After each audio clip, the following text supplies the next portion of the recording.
E é hoje o nosso convidado, o Padre António Neves. Cumprimento, muito boa tarde. Boa tarde. Obrigado por estar neste programa. No mês em que muitos missionários estão entre nós, de férias, em que se ouvem relatos da missão e em que partem também muitos jovens em voluntariado missionário, queremos dedicar, ao longo das próximas semanas, esta rubrica sobre o Concílio Vaticano II à missão. E desde logo, sobre essa missão ad gentes, o que é que significa este conceito, Padre António Neves? Bom, eu acho que a culpa é de Cristo, a culpa é dele, porque quando ele nos deixou, nunca nos deixou, mas quando partiu para junto do Pai, ele deixou o mandato missionário: ide pelo mundo e anunciai o Evangelho a todos os povos. Pronto, a partir daí a Igreja sentiu esta responsabilidade. E ao longo destes 2000 anos a Igreja não tem feito outra coisa. Há um Evangelho, que é uma boa notícia, que fala de justiça, de paz, de amor, de direitos humanos. Há que anunciá-lo e depois há que construir comunidades para que em comunidade esse Evangelho seja transmitido, seja refletido e depois seja vivido pelas pessoas. Este termo ad gentes, qual é o seu significado?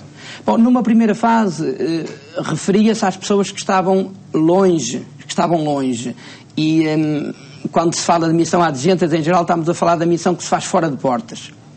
Que se faz anunciando o Evangelho a pessoas que nunca tinham ouvido falar dele, nunca tinham ouvido falar de Cristo.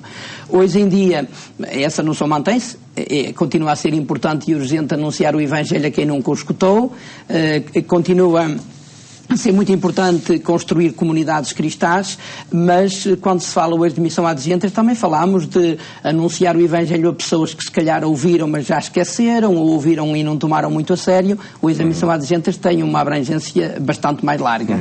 E a partir do Concílio Vaticano II, é aí que ganha essa abrangência, ou no Concílio Vaticano II há uma designação específica para este termo?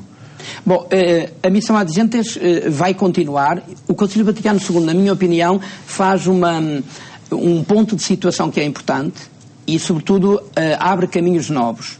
E o ponto da situação que faz é, passaram-se 2000 anos, há muitas novas comunidades, há muita gente que aderiu ao Evangelho, há muita gente que se batizou, e isso é positivo, um balanço muito positivo. Mas verifica-se que há novos campos onde é preciso investir. E há, sobretudo, uma nova mentalidade que é preciso criar.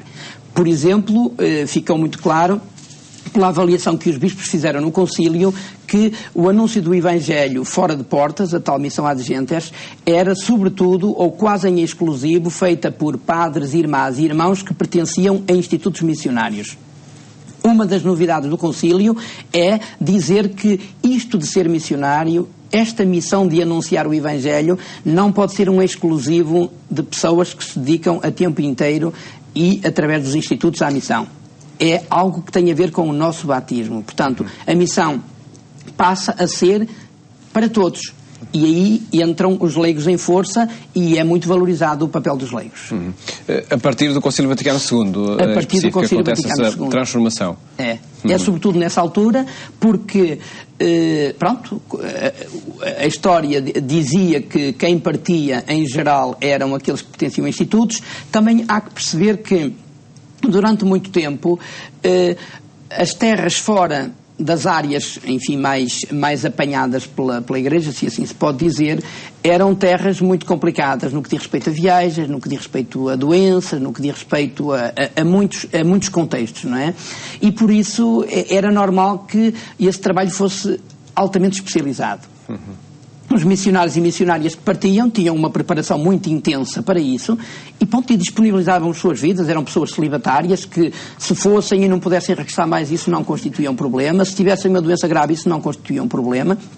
Aliás, quem vai a cemitérios, sei lá, em Angola, em Caconda ou na Huila, e eu estive há pouco tempo em Bagamoyo, na Tanzânia, vemos que padres, irmãos e irmãs morriam com 25, com 30, 35 anos. E isso era um bocadinho normal há 100 anos atrás. Era um bocadinho normal. Portanto, para uma missão que era muito dura, que era muito complexa e muito exigente, tínhamos que ter também gente preparada para tal.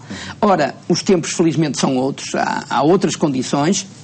E, sobretudo, a reflexão da Igreja também abriu este horizonte e, sobretudo, fez a focagem naquilo que é essencial na vida de um cristão, que é o seu batismo. Portanto, hoje, felizmente, a partir do Vaticano II, começaram a surgir imensos movimentos e dinamismos laicais, sobretudo com jovens, mas não só, que abriram uma página fantástica, belíssima, na história da Igreja. No Concílio Vaticano II, todo este tema da missão é tratado, enfim, pode haver referências em vários documentos, mas há um documento do Concílio que é especificamente sobre o tema da missão. Que se chama mesmo Ad Gentes. É um decreto, foi dos primeiros documentos a serem aprovados, foi logo em 1963, e vem reafirmar, por um lado, a atualidade da missão, e, por outro lado, a urgência da missão. E é um bocadinho a partir destas duas linhas que todo o documento é construído. Portanto, aí depois se elogia muito o trabalho histórico, e que não é para acabar, que é para potenciar dos missionários e missionárias pertencentes a institutos. Salientou-se o excelente trabalho que ao longo de séculos foi feito para se fundarem comunidades, se animarem comunidades, para que a partir dessas comunidades novas surgissem também vocações, daí que o clero local foi muito valorizado pelos missionários e o Concílio Vaticano II faz um balanço extremamente positivo e diz isso é para continuar, porque uma igreja local tem que também ter capacidade de sobreviver sem um constante auxílio vindo de fora.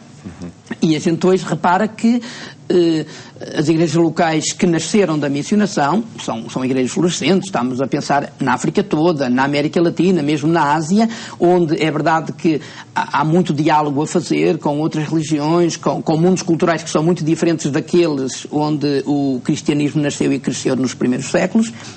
Mas é verdade que há comunidades cristãs que são florescentes, são fortes, e hoje são elas próprias missionárias, porque hoje a Europa e a América do Norte, que foram os bastiões do cristianismo durante séculos, hoje, em muitos casos, estão a ser evangelizados por homens e mulheres que vêm das igrejas locais que os antepassados fundaram na Ásia, na América Latina e na África. É um outro sinal dos tempos. Uma mobilidade também aí nesta área.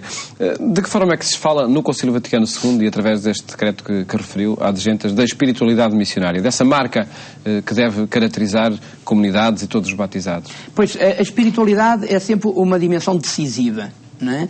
O anunciar uma palavra que liberta, que ajuda, que dá sentido, que ajuda também a combater pobrezas e exclusões, é certamente uma dimensão que as pessoas notam mais, porque é mais social, tem efeitos mais imediatos. Mas o missionário e a missionária é, sobretudo, o homem e a mulher de Deus. Alguém que reza, alguém que lê a Bíblia e alguém que se sente enviada por Deus para anunciar o Evangelho e ajudar a transformar a sociedade.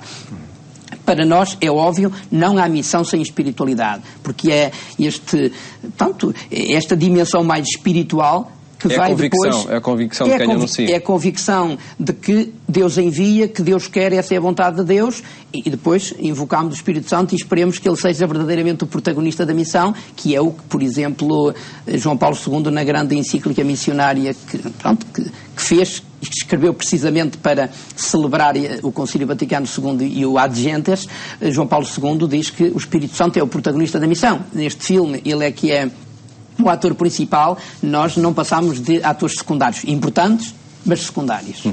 Uma proposta saída e central também no Concílio Vaticano II. Sim. E que queremos continuar a analisar e a apresentar ao longo das próximas semanas, contando por isso com a presença do Padre António Neves, ao longo das próximas semanas, neste dia em que apresentamos as temáticas do Concílio Vaticano II.